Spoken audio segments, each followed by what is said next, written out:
What's up, GTI? This is our last episode of the year. First up, we have a brand new GTI Kitchen with Stephanie. It's GTF Kitchen with Stephanie. Hi everyone, I'm Stephanie, and I'm here today to tell you how to make a toad in the hole. So a toad in the hole is not a toad, it's not a frog, it's really just an egg and bread. So this is a very easy snack that I made when I was a college student. So I hope you enjoy. First, your ingredients: bread, an egg, butter, mayonnaise.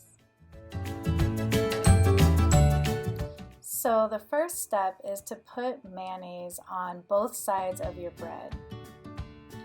You want to put lots of mayonnaise and spread it all over both sides of your bread.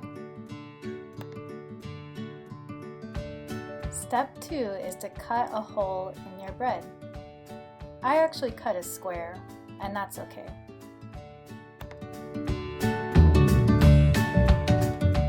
For step 3, first you're going to heat some butter in a pan. Next, you're going to cook one side of your bread in the pan.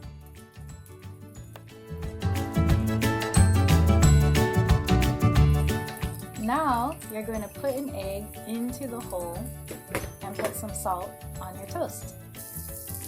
Next, you can flip the toast and be sure to put salt on the other side. Cook it until you're done. Now let's take a look at the final product.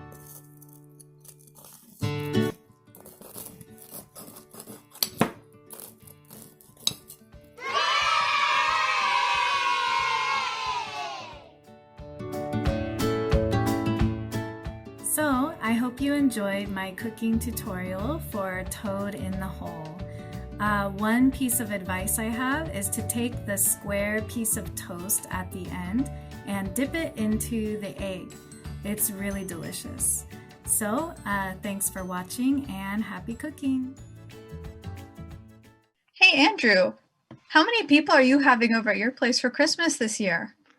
Well, usually I'd say the more the merrier, but this year I think I'm gonna keep it small.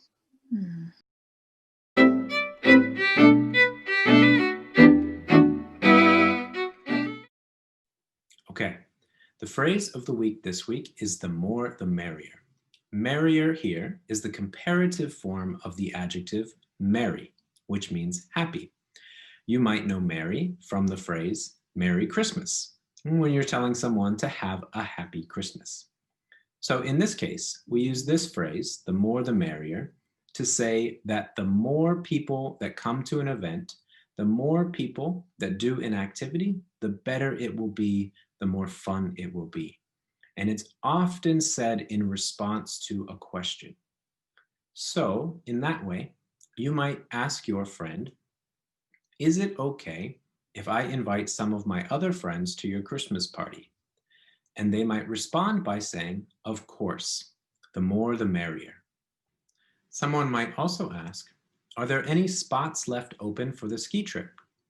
And the answer to the question could be, yes, there's no limit on how many people can come. The more the merrier. So the next time somebody asks you if they can join an activity or an event, you can say, the more the merrier. See you next time on Phrase of the Week.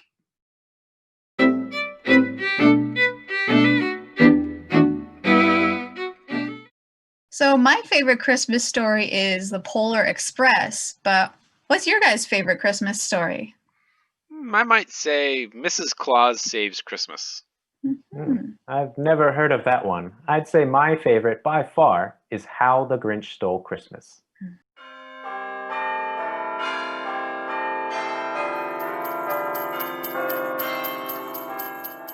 Every Who down in Whoville liked Christmas a lot.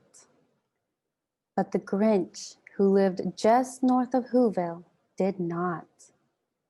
The Grinch hated Christmas, the whole Christmas season. Now, please don't ask why. No one quite knows the reason. It could be his head wasn't screwed on just right. It could be, perhaps, that his shoes were too tight. But I think that the most likely reason of all may have been that his heart was 2 sizes too small. But whatever the reason, his heart or his shoes, he stood there on Christmas Eve, hating the Who's, staring down from his cave with a sour, grinchy frown at the warm, lighted windows below in their town. For he knew every Who down in Whoville beneath was busy now hanging a mistletoe wreath. And they're hanging their stockings, he snarled with a sneer. Tomorrow is Christmas. It's practically here. Then he growled, with his Grinch fingers nervously drumming. I must find a way to stop Christmas from coming. For tomorrow, he knew. All the Who girls and boys would wake bright and early. They'd rush for their toys. And then, oh, the noise! Oh, the noise, noise, noise, noise. That's one thing he hated. The noise, noise, noise, noise. Then the Who, young and old, would sit down to a feast, and they'd feast, and they'd feast. And they'd feast, feast, feast, feast. They would feast on Who pudding and rare Who roast beast, which is something the Grinch couldn't stand in the least. And then they'd do something he liked least of all. Every Who down in Whoville, the tall and the small, would stand close together with Christmas bells ringing. They'd stand hand in hand, and the Whos would start singing. They'd sing and they'd sing, and they'd sing, sing, sing, sing. And the more the Grinch thought of this Who Christmas sing, the more the Grinch thought, I must stop this whole thing. Why, for 53 years I've put up with it now. I must stop this Christmas from coming. But how? Then he got an idea, an awful idea. The Grinch got a wonderful, awful idea. I know just what to do, the Grinch laughed in his throat, and he made a quick Santa Claus hat and a coat. And he chuckled and clucked, what a great Grinchy trick. With this coat and this hat, I look just like Saint Nick. All I need is a reindeer, the Grinch looked around. But since reindeer are scarce, there was none to be found. Did that stop the old Grinch? No, the Grinch simply said, if I can't find a reindeer, I'll make one instead. So he called his dog Max, then he took some red thread, and he tied a big horn on the top of his head. Then he loaded some bags and some old empty sacks on a ramshackle sleigh, and he hitched up old Max. Then the Grinch said, get up, and the sleigh started down towards the homes where the Whos lay a snooze in their town. All their windows were dark, quiet snow filled the air. All the Whos were all dreaming sweet dreams without care. When he came to the first little house on the square, this is stop number 1, the old Grinchy Claus hissed, and he climbed to the roof, empty bags in his fist. Then he slid down the chimney, a rather tight pinch, but if Santa could do it, so could the Grinch. He got stuck only once, for a moment or two. Then he stuck his head out of the fireplace flue, where the little Who stockings all hung in a row. These stockings, he grinned, are the first things to go. Then he slithered and slunk with a smile most unpleasant around the whole room, and he took every present pop guns and bicycles, roller skates, drums, checkerboards, tricycles, popcorn, and plums, and he stuffed them in bags.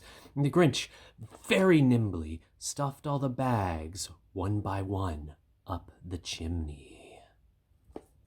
Then he slunk to the icebox. He took the Who's feast. He took the Who pudding. He took the roast beast. He cleaned out that icebox as quick as a flash.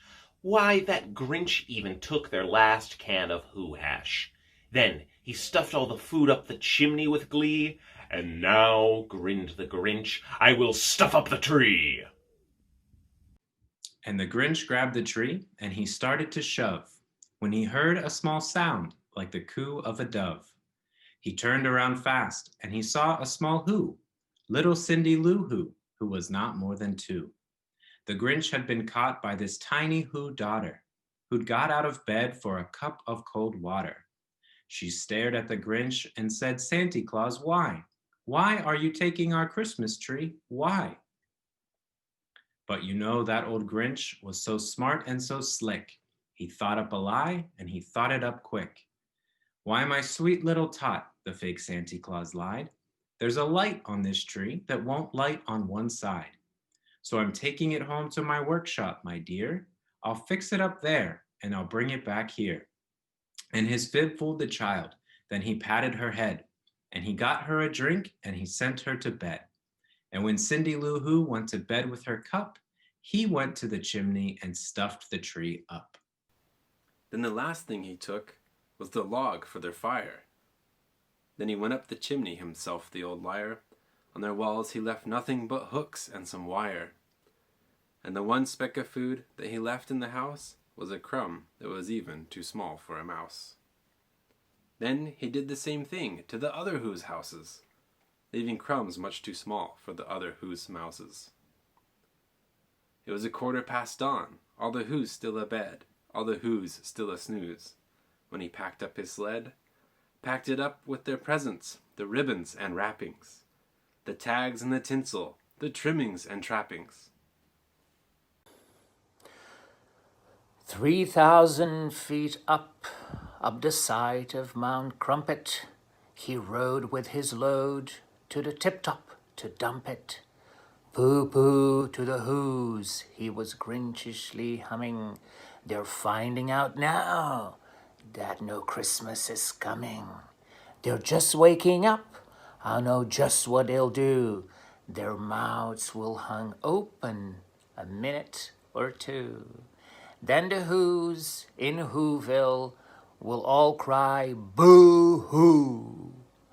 That's the noise, grinned the Grinch, that I simply must hear. So he paused, and the Grinch put his hand on his ear.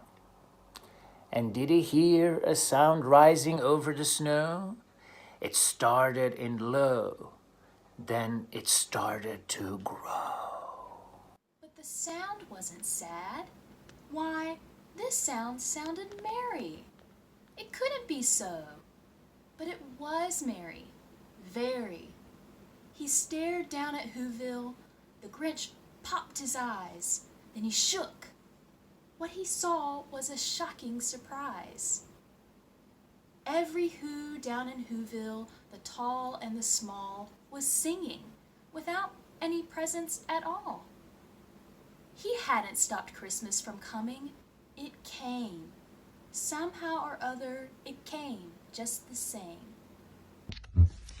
And the Grinch, with his Grinch feet ice cold in the snow, stood puzzling and puzzling. How could it be so? It came without ribbons. It came without tags. It came without packages, boxes, or bags. And he puzzled 3 hours till his puzzler was sore. Then the Grinch thought of something he hadn't before. Maybe Christmas, he thought, doesn't come from a store. Maybe Christmas, perhaps, means a little bit more. And what happened then? Well, in Whoville they say that the Grinch's small heart grew 3 sizes that day. And the minute his heart didn't feel quite so tight, he whizzed with his load through the bright morning light. And he brought back the toys and the food for the feast.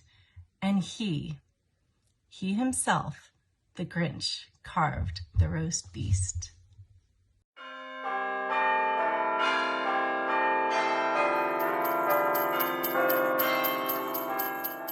Hey Rachel, what do you usually do for Christmas? Well, you know, the usual stuff. Decorate my tree, eat gingerbread cookies, give presents. Why do you do those things? That's a really good question. I don't know. Andrew? Well,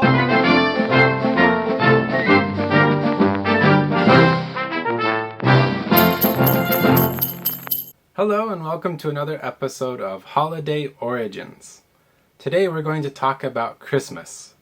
Now, Christmas has a very long history, so we won't be able to cover all of it in this video, but I've chosen 3 traditions to discuss today: Christmas trees, present giving, and candy canes. Now, you've almost certainly seen a Christmas tree before, but where does this tradition come from? Well, before Christianity, fir and evergreen trees held a special meaning to many ancient people, and they would hang fir or evergreen boughs over their doors or in their homes. Many believed that these trees had special powers, and that they would keep evil spirits, ghosts, witches, and even illnesses away. The ancient Romans celebrated a holiday known as Saturnalia during the winter solstice, and during this time, they would decorate their homes and temples with evergreen boughs. Similarly, in Northern Europe, the Druids, who were the priests of the Celtic people, would decorate their temples with evergreen boughs as well. In Scandinavia, the Vikings also believed that evergreens were special plants, and they associated them with their sun god, Balder. The modern Christmas tree tradition is thought to have started in Germany during the Middle Ages, and later in the early 19th century, European settlers popularized this tradition in the United States. The German poet Sebastian Brandt mentioned the placing of fir tree branches in homes in the book The Ship of Fools in 1494. In Strasbourg in 1605, fir trees were well known to be decorated with apples, and the first use of candles on these trees was recorded in 1611. Eventually, with the invention of electricity, candles were replaced with the Christmas lights that we see on today's trees. Now let's talk about the tradition of giving gifts. While many Christians associate the practice of exchanging gifts on Christmas with the 3 wise men giving gifts of gold, frankincense, and myrrh to baby Jesus, this tradition is actually much older. People in the Middle East and Europe often exchanged gifts during a number of different winter festivals. For example, during the previously mentioned Saturnalia festival, Romans would often give each other presents like small pottery figurines, treats like fruits and nuts, and festive candles. The giving of gifts to family members became a well-established practice by the end of the 18th century. Today, it is still very common for family members to exchange gifts, and sometimes even neighbors will give each other small gifts, which are usually things like cookies, cakes, or other treats. Furthermore, as you probably already know, children anxiously await the arrival of Santa Claus, who brings them presents as well. Finally, let's talk about a classic Christmas symbol: the candy cane. Candy canes are the #1 non-chocolate candy sold during the month of December in the United States. But where did candy canes come from? Well, they are thought to have started in 1670 in Germany. There is a story that a choir master at the Cologne Cathedral gave the children in his choir sugar sticks to help them keep quiet during an important Christmas ceremony. He bent the sticks into the shape of a shepherd's crook to honor the holiday. While it isn't certain whether this story is true, it is generally agreed that these hook-shaped candies had become popular in Germany during the 17th century. Candy canes were first introduced to the United States in 1847, and interestingly, at this time, the candy canes did not have stripes and were completely white. It wasn't until much later that the iconic red stripes were added. It is believed that the stripes might not have been added until as late as 1920. Of course, there are many other very interesting Christmas traditions, but unfortunately, we don't have enough time to cover them all in this video. If you'd like to learn more about Christmas's history, or where the different traditions came from, be sure to check out the links in the video description below. We'll see you next time on Holiday Origins.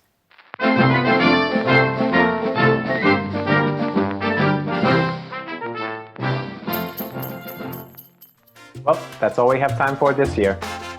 We hope you have a wonderful break, and be sure to keep yourself safe and healthy. See you next year. Bye.